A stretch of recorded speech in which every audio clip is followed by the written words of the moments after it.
ঘোষণা দিয়েছি পুরা নর্থ বেঙ্গলকে আমরা ইনশাআল্লাহ কৃষি শিল্পের রাজধানীতে পরিণত করবো ইনশাআল্লাহ।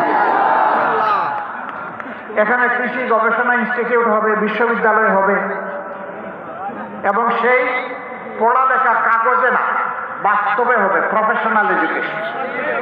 এখান থেকে বের হয়ে দক্ষ জনবল হিসাবে দেশে এবং বিদেশে সম্মানের সাথে তারা দেশ গড়ায় ভূমিকা রাখবে, বিদেশে গিয়ে দেশের জন্য কাজ করবে। আমরা সেই জনবল ইনশাল্লাহ এখানে তৈরি করব।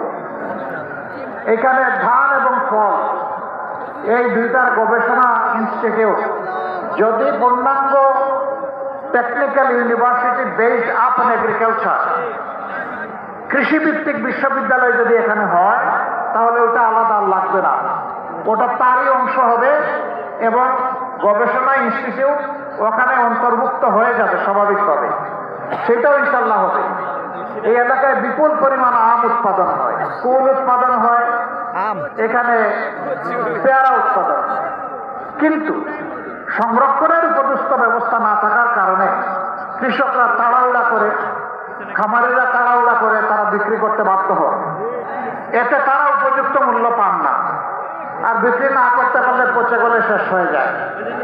এটা সংরক্ষণ না করার কারণে দেশবাসীও সারা বছর এটা খেতে পারে না। আমরা ইনশাল্লাহ গোটা উত্তরবঙ্গে আপনাদের সাথেই পরামর্শ করে উপযুক্ত জায়গা নির্বাচন করে একটা নয় একাধিক ইনশাল্লাহ সেই সংরক্ষণাগার আমরা গড়ে তুলব। এরপরে আছে সংরক্ষণাগারের পাশাপাশি বিশেষ করে আম এবং লিচু দুনিয়ার বিভিন্ন দেশে এখন প্রসেসিং হয়, জুস হয়, আবার এটাকে অন্যভাবেও মেনটেন করা হয়। সেই